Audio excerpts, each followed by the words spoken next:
等等大家进来，我就开始喽。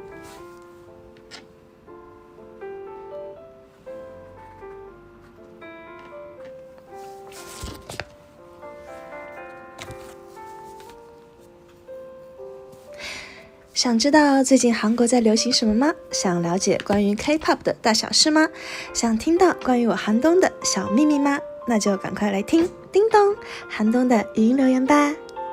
Hello， 大家好，我是叮咚韩东的语音留言的 DJ Dreamcatcher 的韩东，又跟大家在线上见面啦。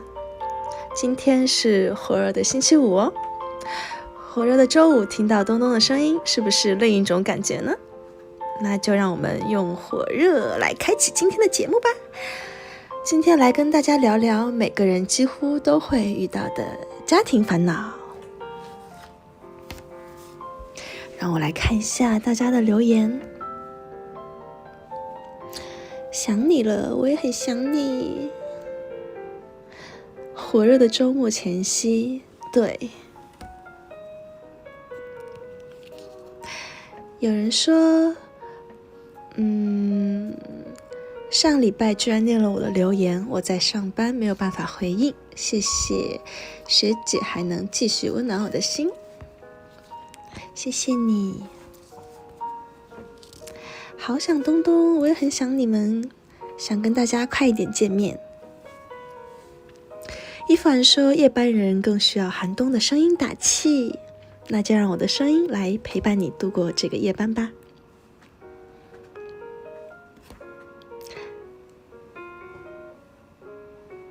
只是一颗蛋说看完芷悠的直播又可以听东东的电台，好幸福啊。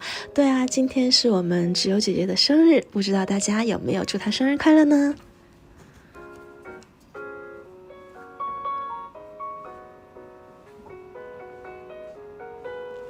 有人说7月回归会有机会是月初吗？我觉得有可能吧。东芝 Life 说今天在外面吃饭不能太认真听电台。好吧，看来是周五的情况下就原谅你，但你要听重播。幸福的一天，我也很开心今天能给大家带来一个很美好的结尾。那就让我们来看一下我们的第一条留言吧。他的昵称叫做东东的 ATM， 好熟悉的一个昵称。他说：嘿东东，我的姐姐下周就要举行婚礼了，哇，恭喜她！但过程中有些小插曲，最近筹备上有考虑要不要顺便举行性别趴，就是公布宝宝的性别。姐姐觉得有个乐趣在，让大家不会太尴尬，所以觉得可以办。但是妈妈怕之后可能会跟原本预期的不一样，会有麻烦，亲戚可能会讲闲话，然后他们两位就一直吵架辩论这件事情，直到我发留言的现在都还在吵。我觉得他们两个说的都有道理，所以我夹在中间有点不知所措，想问一下东东，我该怎么办呢？首先还是要恭喜一下你的姐姐，新婚快乐，是一件大喜事诶，而且是双喜临门，对不对？长辈们顾虑的应该比较多吧，我觉得。但是既然担心大家会尴尬的话，我觉得搞个小活动也蛮不错的呀。其实男宝宝女宝宝都很好，也可以让宝宝感受到现场的热情，算是变相参与了爸爸妈妈的婚礼，不是吗？就算是猜不对也没有关系吧。那我就在这里预祝一下姐姐下一胎儿女双全。我觉得既可以调节气氛，也是一件很有意义的事情呢，我是强烈赞同的。等你们结果出来了，一定要告诉我后续哦。有人说寒冬和我的双喜临门要到什么时候？哇哦，现在是不是想太远了？Cindy 说孩子生东东这种都好，谢谢你哦，我也这么觉得。今天脸皮有点厚。哎，这个大家留言，到了一个我预想的方向。有人说我们什么时候办婚礼？我们可以办婚礼吗？东皇后宫说东东，我孩子的名字都想好了。那你来说说叫什么？汪汪说东东会比较喜欢儿子还是女儿？哇哦，我比较喜欢，我都喜欢，我觉得都好哎，一儿一女最好吧。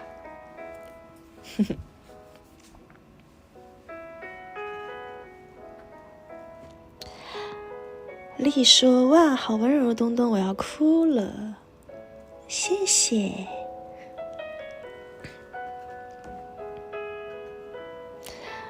又转向结婚了，你看看你们。阿毛说东东什么时候来我家？你发我地址咯。拿着爱的号码牌。哎，这首是什么歌来着？拿着爱的号码牌。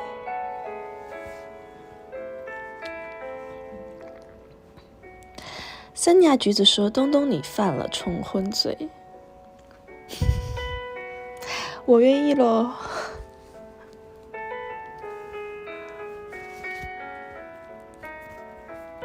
啊，遇见，对，是这首歌。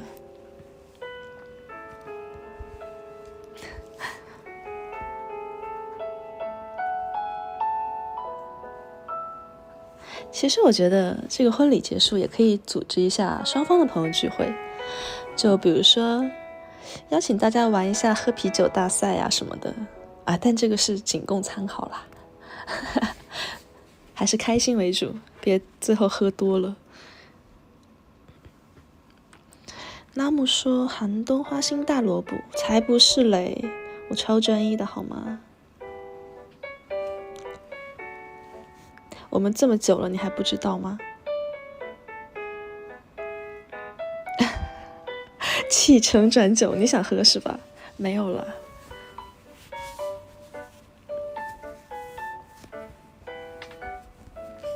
可能金宝拉第一个报名。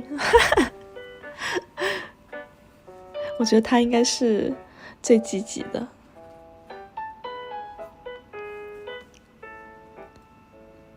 哎呀，好啦，大家留言区换一下画风好吗？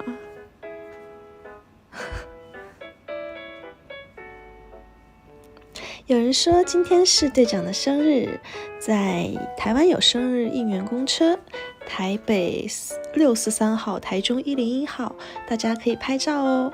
东东可以帮我们跟基友说吗？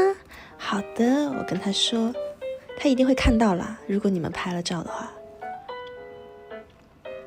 云溪说现在头发颜色很好看。我现在是什么颜色？你怎么知道？森尼亚橘子说网人的内部情感纠葛很复杂，是吗？钓鱼瞎说。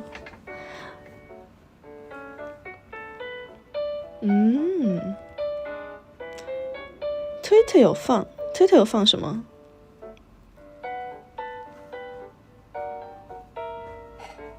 好吧，我们来看第二条留言吧。他的昵称叫做永远的 Insomnia。Hello， 今年的5月12日是我们家第一个没有妈妈的母亲节。前段时间家里遭逢巨变，妈妈突发罕病，没多久便离我们而去了。妈妈常说她对我们没有什么要求与期许，只希望我们健康并开心的活着就够了。她真的为了我们这个家做了好多好多。妈，真的很谢谢你，我爱你。虽然想到还是会很难过，但这件事情现在来说也不再是烦恼，只是想再次感谢妈妈为这个家所做的，也希望大家都能跟家人好好相处，珍惜所有的时间吧。也感谢 Dreamcatcher 的存在，妈妈当时住院的时期刚好是 Williams S 发售的日子啊，是我们 Williams 发售的日子，算是这个大不幸中还存在的一点幸福吧。每晚从医院回家路上听着歌，总是能给我更多的力量，真的谢谢有你们。虽然原来是我们活动的时候经历了这样子的事情好想抱抱你，但也很庆幸我们的歌曲能够为你带来力量，虽然说也许不能抚平你所有的哀伤，但还是希望你能够打起精神。对，相信你的妈妈会在美好的地方守护着你们一家人的。刚刚过了母亲节，应该是唤起了你的思念之情。这样吧，东东教你一个好方法，多看看天上的星星。当你看向夜空的时候，最亮的那一颗应该就是妈妈，她也在注视着你。让我们一起在留言区为这位 Insomnia 加油打气吧。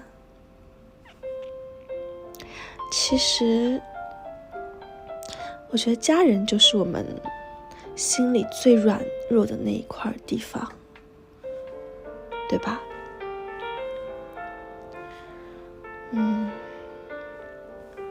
东东听到这个也很难过，我们也会一直陪着你的。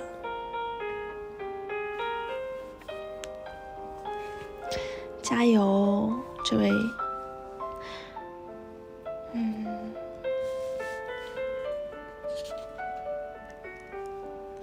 我看大家都说，东狗尾说大家一起隔空抱抱，加油加油！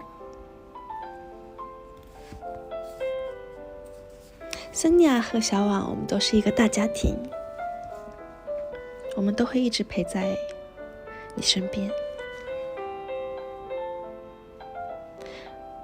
多利多兹说，我记得有一句话是，离开的人没有消失，只是变成星星陪你。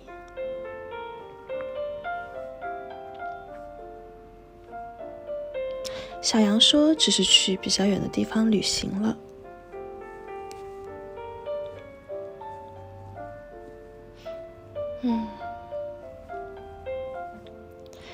第四是个冲浪号说，只要有人记得就不会消失的。没错，会一直在你们心里。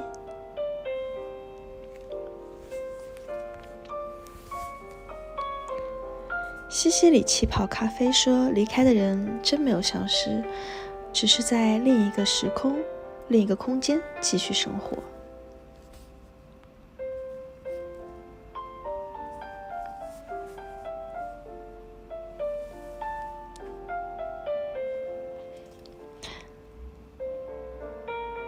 KSPAR 说，离开不是结束，遗忘才是。我们的森尼亚也很会安慰人诶，大家都好暖。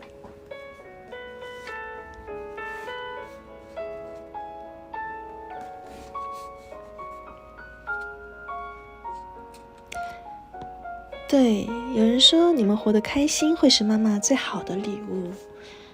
对，为了妈妈也要一直开开心心坚强地活下去。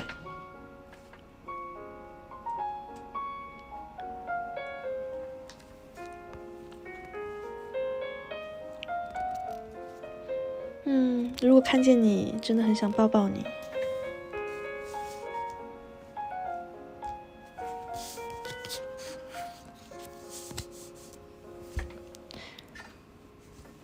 有时候会在梦中相遇的，这位叫据说东东喜欢粉色头发的威尔说，没错，妈妈一定会给你托梦，经常来看你。所以我觉得一定要珍惜跟家人相处的时间。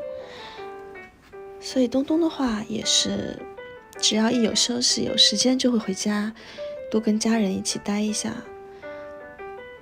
可能是本来回家的时间就不是很多，所以回家之后就会一直跟家人待在一起，很珍惜大家在一起的时光。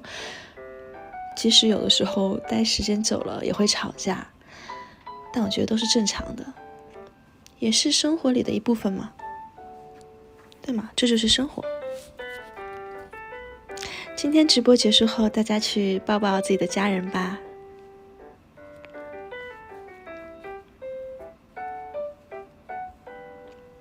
有的时候我也在想，没有办法经常见到家里人，没有办法经常见到父母嘛，他们也会经常跟我打视频通话，但东东有的时候忙起来，可能就是有的时候觉得太忙了，没有精力去接他们的电话呀、视频啊，或者是有的时候视频觉得有的时候态度会有点不好，等挂完之后又会很后悔，觉得哎呀不该对妈妈这样子说话的。不知道大家有没有这样子的经历？我以前有过。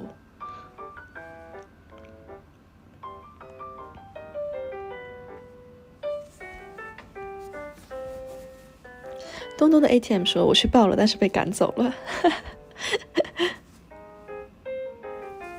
林小璐说有，然后都会哭着说对不起。所以我觉得森尼亚橘子说的对，大家记得把温柔留给家人。阿毛说刚刚去跟我妈说想你了，但被骂了。大家的妈妈也很有趣诶。奇奇怪怪说有时候累了就会很冲动，没错，有的时候可能脑子里的事情太多，或者是脑子太乱，就会有的时候有点冲动。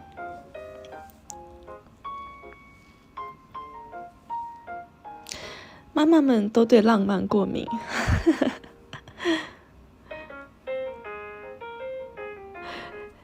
影响说告白了被问要多少。每个妈妈都是这样吗？哈说妈妈说钱不够用是吗？说到这个，之前想到我妈妈也说，我爸妈妈也说，他说因为我微信回复的没有很快嘛，但是也不是说那么不快啦，就偶尔可能会回复的慢一点，大部分时间还是会看到秒回的。然后我爸爸妈妈就说，他说我寒冬在收钱的时候是最快的，收完钱之后谢谢妈妈，然后人又不见了。我说也没有吧。那有的时候就是微信里面有的时候没有现金，这样子就会说哎妈妈你转我一点点，我微信里面没有钱，因为经常用不到。有人说人间真实，虽然说看到钱跑最快。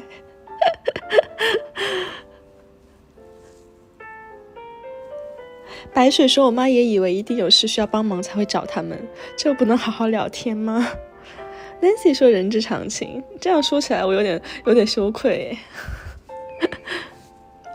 谁能拒绝人民币呢？但话说回来的确是。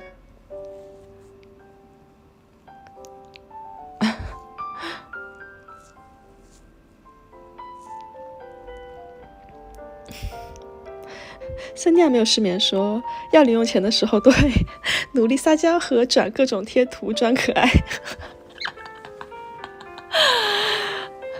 好真实哦，大家都。有人说我怎么没有这个待遇，我怎么跟妈妈反了？哇哦，那你真的很孝顺诶，主动找爸妈一定都是有事相求，是吗？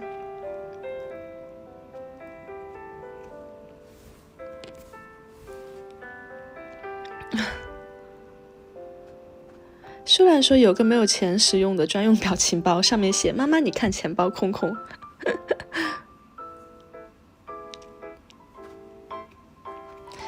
对，大家赚了钱也是会要给家里的，对吧？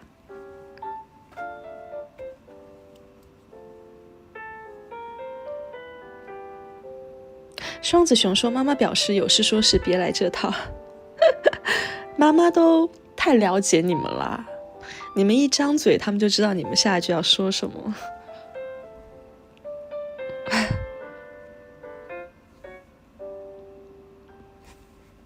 妈妈拒绝感动，亲妈无误了，一个眼神就知道了，没错，你一个眼神妈妈就知道你在想什么。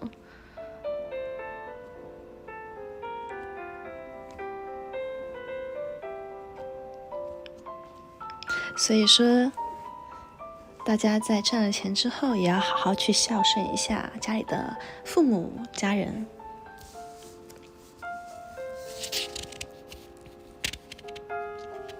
云溪说妈妈口上拒绝，心里却很开心。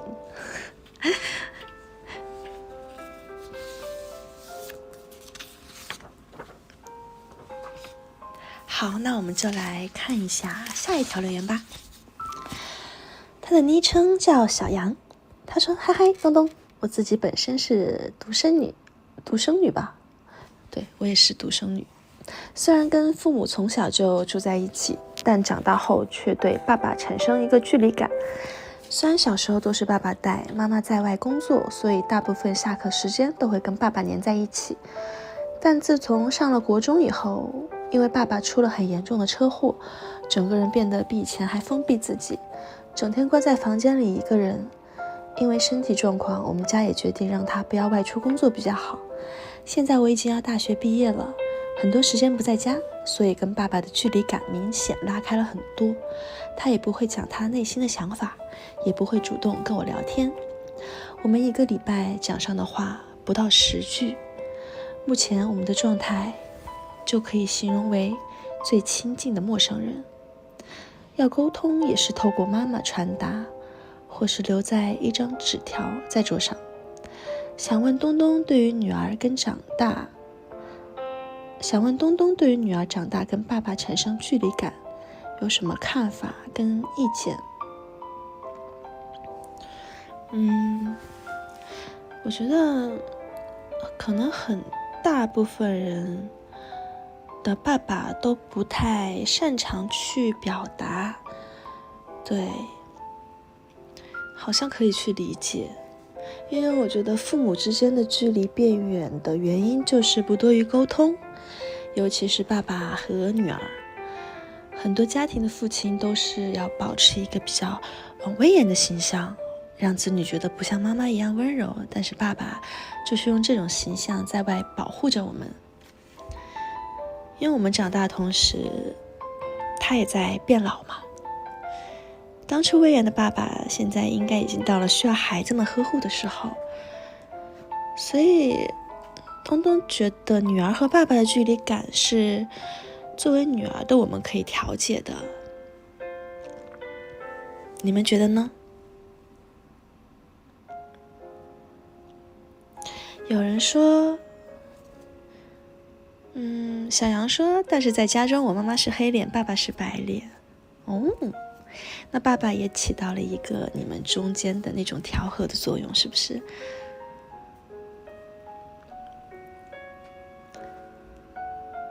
汪汪说，我每次打电话给我爸，他都问我是不是想他了。哇，你爸爸也很善于表达哎。我觉得这位森尼亚可以多试着用言语来表达你的关心还有爱意，用你明显的爱来包裹住你爸爸。就发现他可能只是不善于表达，对于你的主动他真的会开心很久，但他的开心可能也不会表现出来。刚好还有父亲节，不妨在父亲节的时候准备一些小礼物给他，或者是一场难忘的仪式。其实我跟我爸爸的相处模式还蛮像朋友的，对。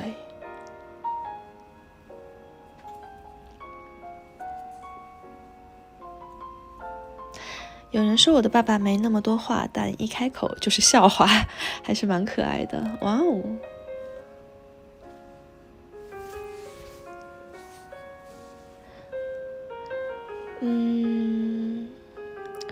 对，我跟我爸爸像朋友一样相处，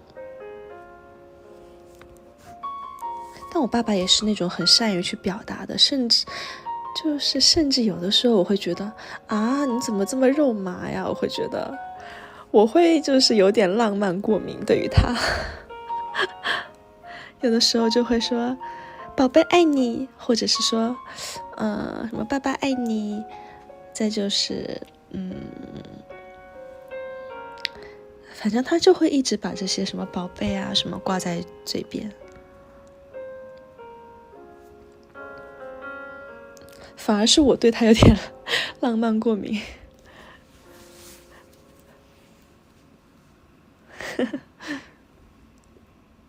萌萌说我爸逛街都会主动勾我的手，但我会甩开。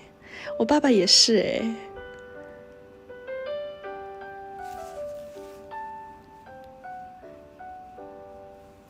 他会想跟我挽手，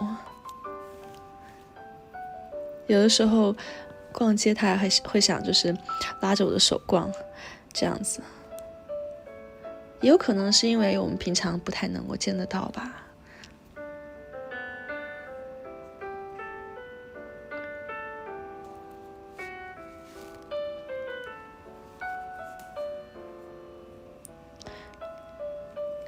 三亚橘子说跟爸爸的相处好可爱，对，我爸爸好像真的还蛮宠着我的，但是家里人好像都还挺宠着我的，哥哥爸爸妈妈这样，因为从小一直是家里最小的。有人说距离产生美感，果然还是要有距离才有美感。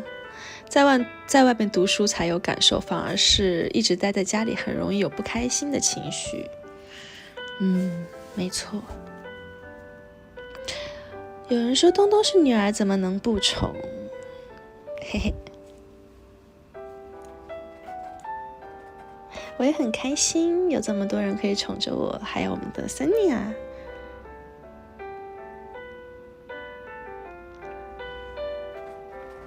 东东的 ATM 说搬出去才知道家里好。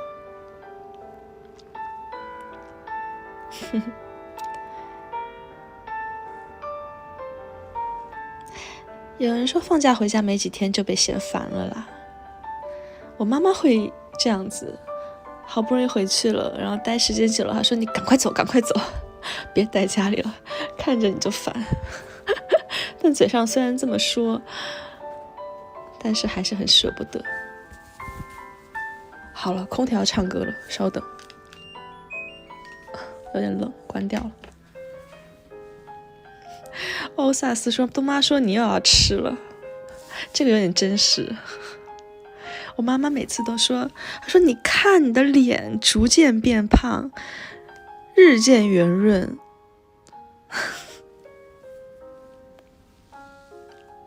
林小璐说妈妈可能会怕你舍不得，所以才这么说。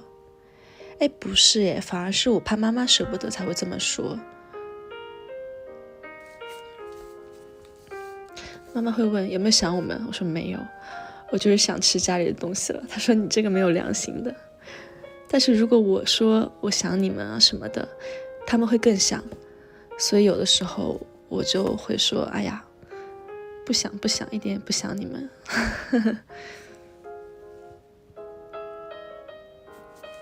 我越舍不得他们，他们也越舍不得我。故意说不想。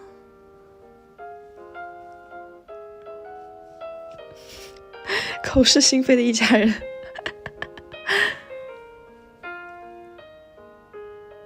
喵喵说口是心非的温柔，没错。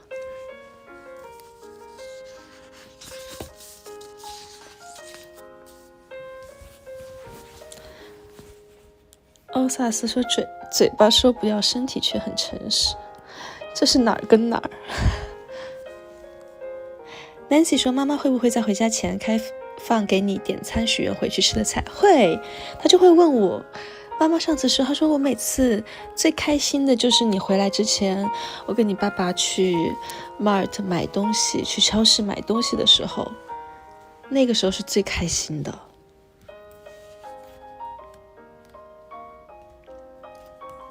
但是我好像是有点口是心非的类型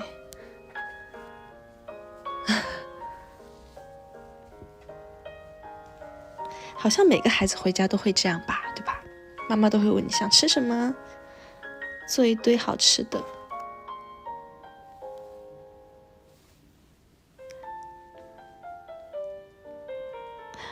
森亚橘子说，爸妈说小公主要回家了真的很开心，每次回家的时候。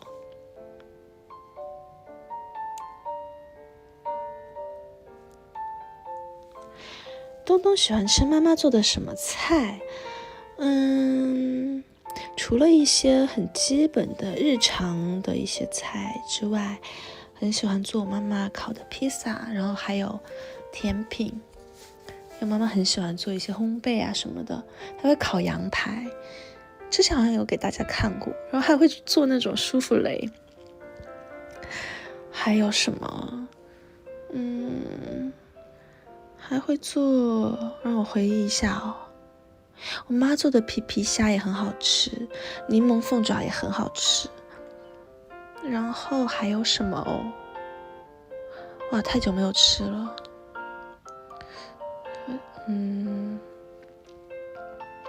开始咽口水了，边想边咽口水。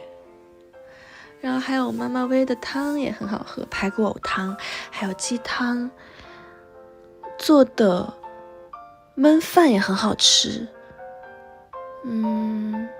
就是我妈妈好像会做很多那种不太寻常的一些东西。厨神是因为我小时候太不爱吃饭了啦，小时候太挑食了。打个引号，托我的福，让我妈妈变得这么厉害。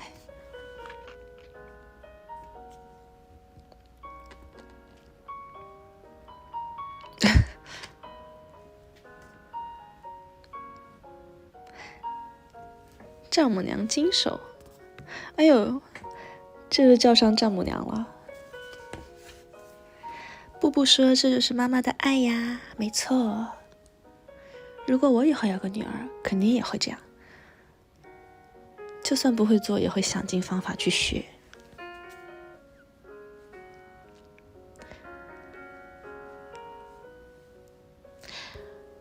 音响说，难怪东尼这么容易上手做料理，原来是因为岳母的基因这么强，是天生技能。哎呀，是有一点天赋啦，但最近有点想去学料理，是真的有点想去学。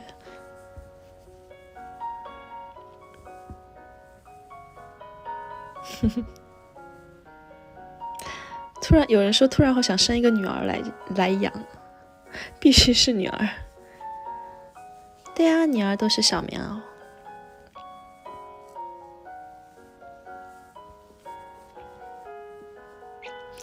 달숨说동이 은바라니까 세상 눈에 여왕님 같네. 그 사진 사실 옛날 사진이었어요. 지금 사진 아니었어요.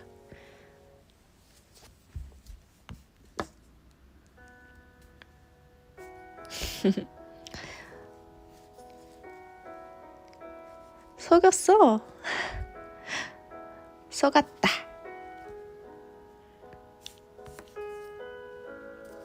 有人说有猜到，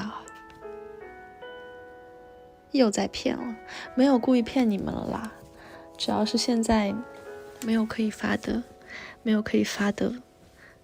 那个自拍。为什么不能发呢？那我就不说了。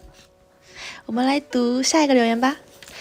他叫 VK， 他说 Hello 东弟，不知道这是不是也是很多人家里会出现的困扰。我们家中长辈比较惜物，常常不舍得丢掉东西，导致家里越堆越多到快要变垃圾山了。我想整理时丢出去的东西，就算已经在垃圾桶里，还是会被捡回来。随之开启的是一串，这东西还可以用啊，为什么要丢掉？这还有价值啊，它长得那么古。诶，这个是什么？你不用的话我来用的碎念模式。但实际上长辈后来根本不会真的用到那些东西，并且又把那些堆在各处的角落，害得人走过去被绊倒，铁盒之类的。想问东爹该怎么办？怎么劝长辈不要留太多的东西呢？东东有没有类似的经验呢？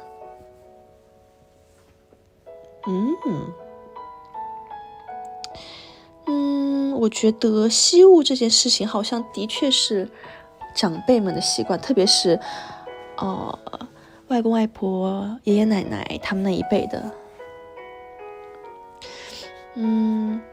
就有个朋友的妈妈，就连他小时候的玩具也有保留下来，还说他有宝宝以后还可以继续玩这样，而且还说妈妈和宝宝玩一个玩具会是一件很有意义的事情。其实这个惜物也算是一种情怀啦，而且大多数长辈都是从苦日子过来的嘛，他们觉得东西没坏就不用去买新的或是丢掉。我觉得不应该强求他们要丢掉，对吧？也可以向他们解释，即使整理用不到的东西有助于规划现有的东西的使用，东西太多会导致影响其他东西的摆放，让长辈们渐渐意识到其实整理老物件有助于提高其他物品的使用率，相信他们也会慢慢接受的。但是其实我觉得他们的这些观念可能不是那么容易会去改变的。就像我刚才说的，他们经历过苦日子，觉得没坏就不用买新的，可以去修，这样也是现代人和老一辈观念上的不同吧。就像是之前看的一个电影，很多现代人感情上不顺什么的，都会选择去离婚啊什么的，但是老一辈的就不会，东西坏了会去修。对，所以我觉得是观念不同了。我觉得都是很真实的烦恼今天。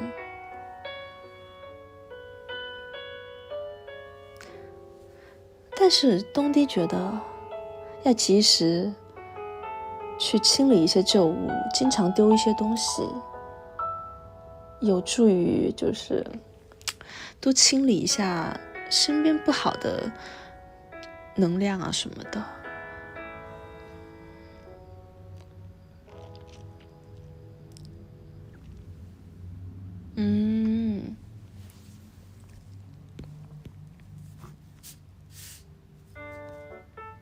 是吧？旧的不去，新的不来。要多学一下断舍离。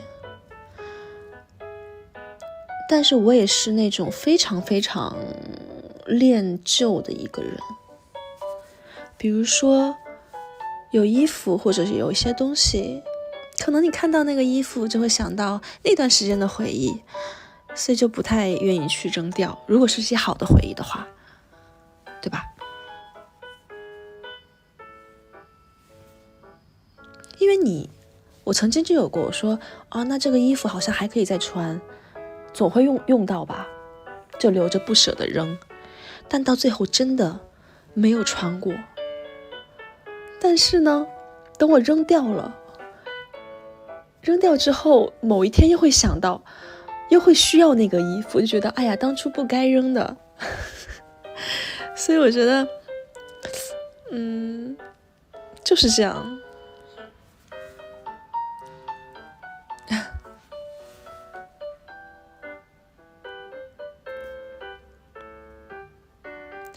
弟子是个冲浪号，说我初中校服校裤现在还在当睡衣穿。哇哦，那真的是感觉有点古董了。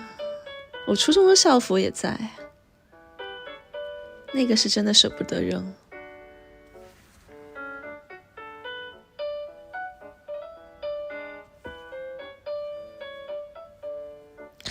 有的时候咬咬牙扔掉就行了。国小的还在，天哪！我觉得还有一个方法，就是你趁搬家的时候扔。搬家的时候真的会扔非常非常多的东西。之前搬家有两大衣柜的衣服没有拿走。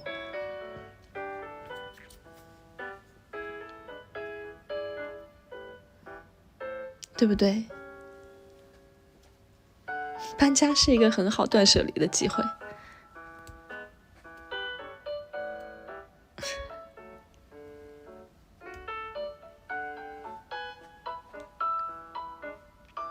捕梦网何世红说：“哎呦，你这个 ID 见吉言哈。”他说：“我奶奶还留着我爸小时候的衣服当宝贝存着。”我觉得这个可以留一留啦。都是回忆嘛。但是我觉得那些什么铁盒子啊，觉得总会装东西的那种就没有必要了。薛乱说：“我穿不下的衣服都会选择送人，这样就不会舍不得了。”对，我也是，有的时候就会想着，现在有侄女了，有侄子了，就会想说啊，有些衣服买来没有机会穿，那送给他们穿好了。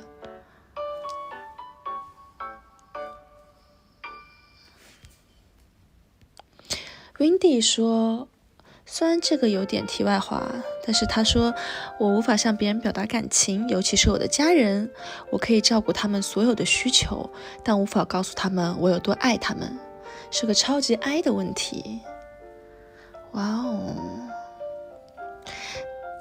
这也是你表达爱的一种方式吧，非常照顾他们的感情，这样。有的时候说不出口的话可以写下来啊，家人也会理解的。东东妈说可以先不说，从背后多抱抱他们，这也是个很好的方法。但是既然那么爱人的话，我觉得抱一抱这个举动它也不是很容易。弟子是个冲浪号说写信更尴尬啊！有吗？我觉得写信还好诶，很尴尬吗？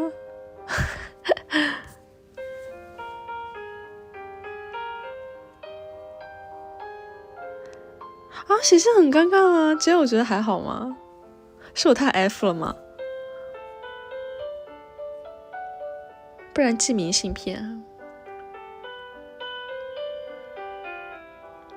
只是一颗蛋说写信会一直留下来，存留下来，没错啊。森亚橘子说当面念出来更尴尬，那就不要当面念出来了，你就给他之后你就说你一定要回家再看。有人说偷偷塞母亲节蛋糕在冰箱里，对，你可以塞在那个蛋糕的里面。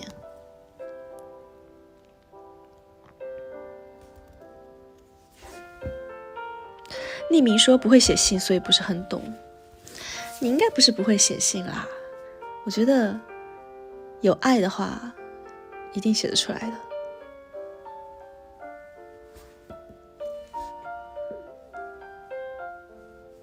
只是一个蛋说被存留下来更尴尬，以后都会被拿来开玩笑。不会啦，我突然想起来一个事情，几天前大半夜，我的表姐问我东睡了吗？我说还没有。她说我给你看个东西，然后她说这是你妈妈20多年前写给我的，24年前一封信。那个时候我姐姐在外面读书，当时也很小，我妈妈写给她的一封信。我当时看我就觉得哇，好感动哦。当时还没有什么手机啊什么，只用写信来联系嘛。虽然信里面没有说特别特别华丽的词藻，但是从字里行间能够看出来我妈妈对她的爱。对，所以说你给家人写的信，可能过了很多年拿出来看，真的会是不一样的感动。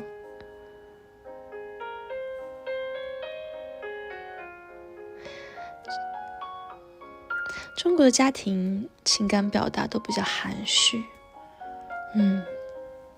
其实有的时候看见我们成员给父母打电话说挂之前都会说撒浪耶这样子，有的时候我觉得哇好厉害哦，我说怎么会可以把我爱你这句话挂在嘴边，我有的时候做不到。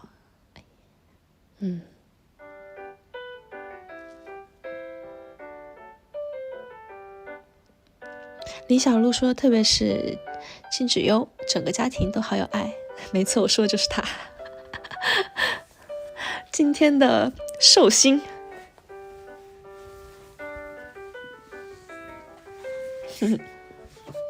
好了，我们来读下一个留言吧，来自于辛迪，他说东东好，这是我搬来澳洲生活的第2周，真要说有什么家庭烦恼的话，不知道思乡病能不能算是种家庭烦恼呢？我还没有办法适应这里的生活，尤其是晚上黑漆漆啥都没有的街道，也很想念我的朋友。想知道东东那时候只身来到韩国读书是怎么克服的呢？让我来回忆一下，虽然时间过得有点久了。可以多交一下朋友在周围，出去体验一下新鲜的事物，去充实一下自己的时间。在家有在家的好处，出门在外也有好处啦。在家的话有家人陪伴呵护，在外的话可以提高自己独立自主的能力，增长一些见识。对，好多人说想家了，看来我们森尼亚有很多在背井离乡，在国外，在外地的。其实我觉得刚开始都很不容易啦，东弟也有这个阶段，现在当然好多了。对于我来说，我比较难过的，当时比较难熬的点就是，你可能今天回家了，没有几天回来之后，你不知道下一次什么时候才能再回家，这是比较，就是你看不到下一次回家的时间，这是比较难过的。而且我每次最讨厌的时候是机场离别的时候，我觉得机场真的是一个非常就是情感非常复杂的一个地方。现在当然不会了，现在每次跟家人告别的时候都会说马上回来了，马上回来了，过段时间又要回来了，走吧走吧，这样子就没有说什么很想哭。但是之前真的会有，之前因为走了之后不知道什么时候还能回，就进了那个安检的那个门之后，它有一个我不知道，反正武汉当时进去之后，你去安检行李的时候，还是可以从那个缝里面看得到，外面看到外面在送别的人。然后我每次在安检，人家放包包，然后会检查一下你身上有没有那些东西嘛。然后人家要我转身的时候，我每次转身那一刹那，就可以看到爸爸妈妈还在那里看着我。那个时候真的就特别不想回头，其实对，就强忍着眼泪，就已经就是在打转了，但是一定不会让眼泪流下来，这样就那个时候反正还挺难过的。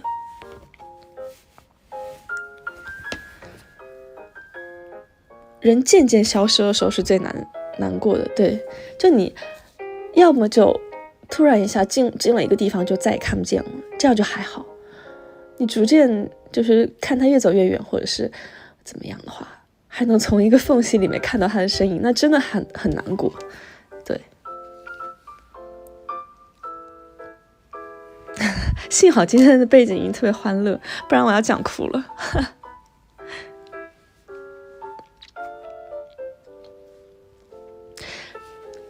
上次回家的时候，我爸爸还说呢，他说他永远忘不了，就是第一次送我来韩国，然后把我一个人留在酒店，他们走的那个时候，因为我很讨厌就是告别那一个瞬间，所以我就一直在装睡没有起来。没有起来，然后我就听到我妈妈跟我说拜拜，她就是蹲在床边跟我说拜拜，然后我就装作很困的样子，我说走吧，然后他们关上门那一刹那就爆哭。哎呀，不说这个了，再说我就要哭了，不能想到之前这些事情，太多了。好了，我们读下一条留言。他叫阿点，他说 Hello 东东，我是阿点，这次话题似乎有点沉重，刚好这2天也发生件事，让我再次体会到家人之间沟通真的很重要，往往越亲近就越容易忽视掉沟通，常常会因为一些日常微小的事情让彼此的情绪都变得不开心，但有时候可能只是个小小的提醒，就能避免掉这些不必要的冲突。只能说在大人们心里我们永远都是小孩子吧，放不下心却不知道要如何沟通，长久积累下来就会变成彼此心里的伤痕了。我们东东如果遇到家人之间彼此都情绪上来时，当下会选择用什么方式沟通呢？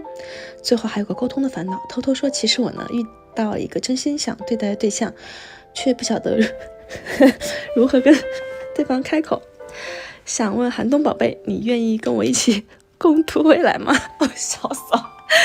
起承转告白寒冬。我还在想，还在读你前面的问题，结尾真的是意料之中哈。好了，首先你这个告白我收到了，你想知道我答复吗？那等我们见面的时候再告诉你咯，现在没有办法告诉你，嘿嘿。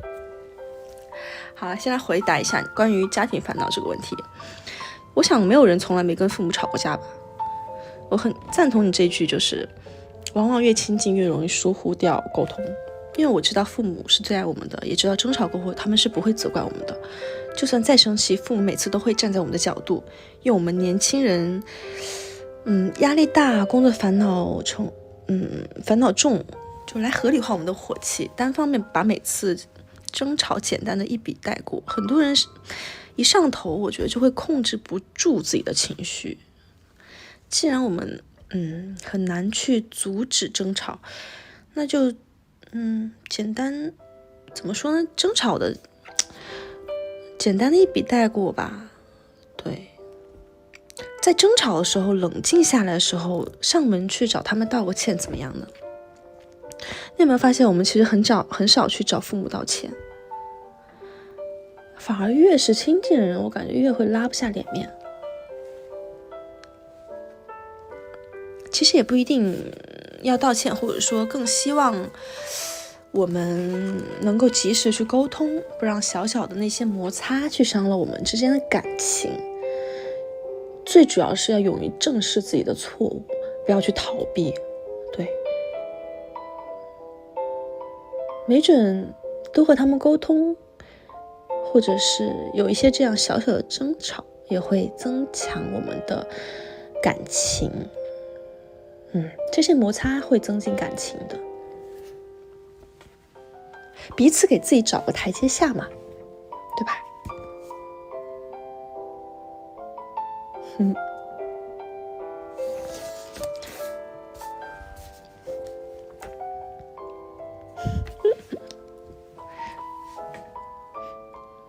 真的很难说出口。我觉得沟通真的是在人相处中最重要的一个环节。即使再亲近的人，你们不沟通也会有隔阂。争吵后沟通真的很重要，不然误会会越积越深，最后会大爆发。有人说常常睡个觉就好了，没有隔夜仇是吧？那还挺好的。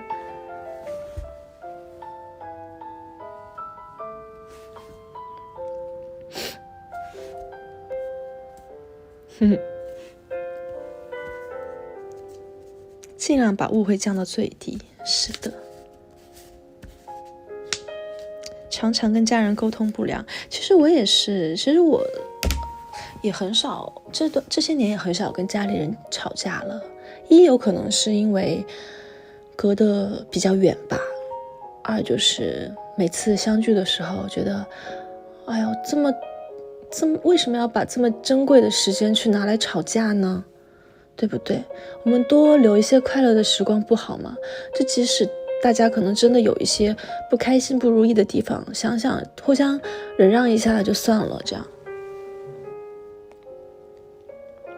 对，就说到刚才，又想到刚才那位森尼亚的烦恼。对，其实隔得远了很多，吵架这种事情也会少很多。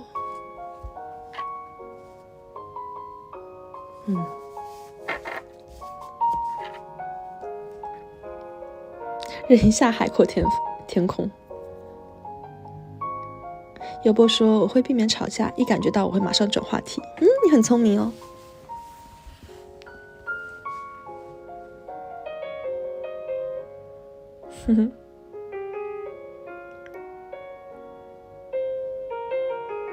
退一步越想越气。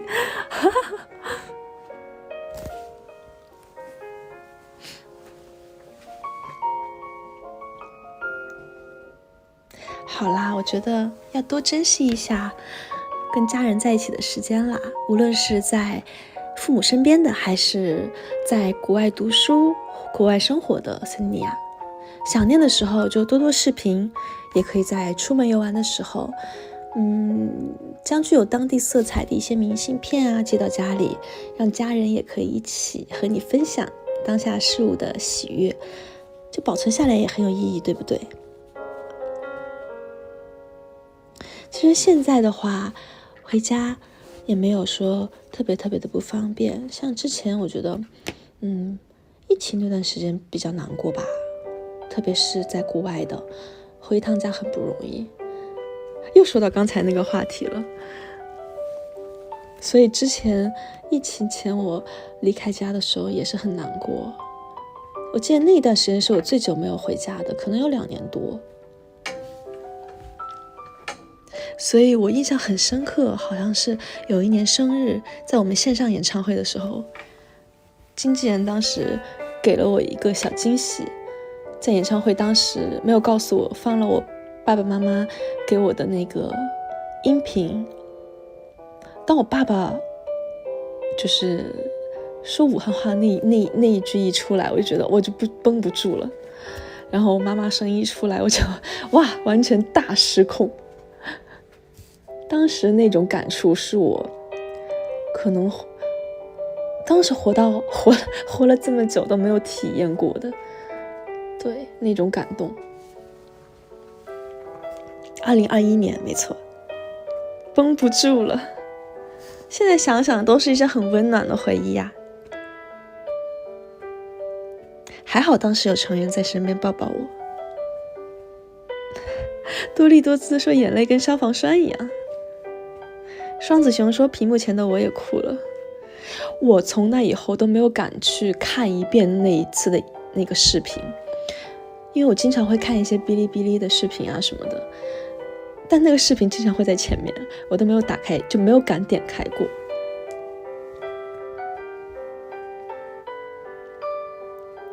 韩国的家人就是我们成员，没错。所以今天结束要跟爸爸妈妈抱一抱，视视频哦。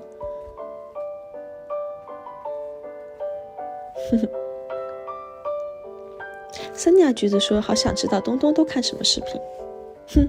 什么都看，你们发的我都看，还有编辑的那些我都看。